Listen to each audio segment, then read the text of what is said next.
what I did for you the other day, I was flipping through the newspaper, and I get 2 newspapers, and then I usually just end up throwing them mostly away. But sometimes I try to read through them, so I did.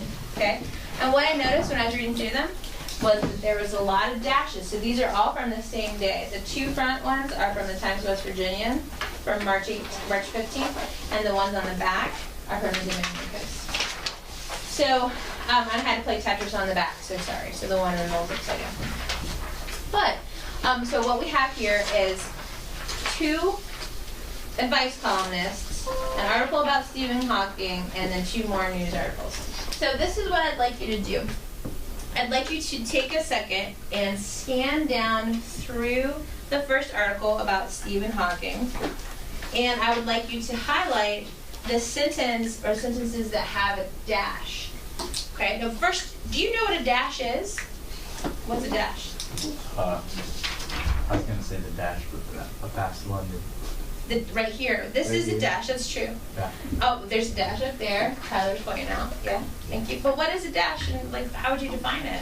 A dash is a thing that would split up a sentence. Right. Define things. Good. Well, so a dash separates words. Okay, so let's jot that down. A dash separates words, and it is long. You can write with your highlighter. Okay. A hyphen, though, brings words together, so it's the opposite. Okay. So remember back in the day when you used to have spelling lists that you had memorized and then you'd go and test on? Like when I used to teach 7th grade, there was the one about the list that was all compounds, and it was like sister-in-law, brother-in-law, mother-in-law, which that's not really where a 7th grader has to go through, like mother-in-law, but anyway, so those are the compound words. So it'd be like sister-in-law, and the hyphens bring those 3 words together, or like 7-year-old. So hyphens bring words together, but dashes take them apart. Now, on your keyboard, up by the 0 on the number line at the top, that's the hyphen button. Okay, it's the one beside the 0. So in order to make a hyphen, you just hit it 1 time. How do you think you make a dash? You hit it twice, right?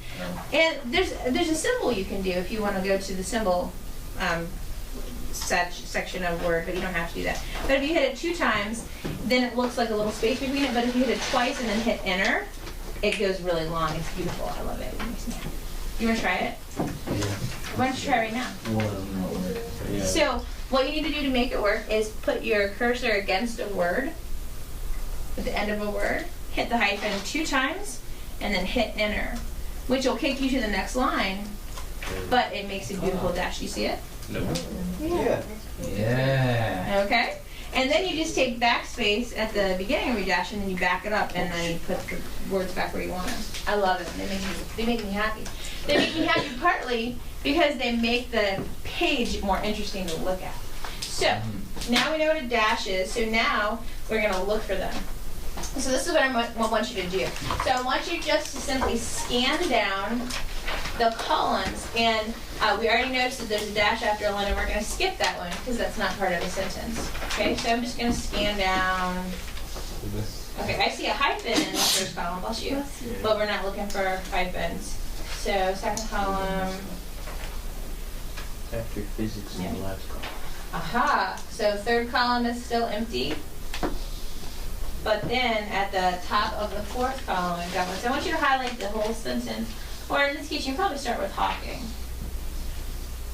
Okay, so you're going to highlight Hawking was involved in the search for the great goal of physics, dash, a unified theory.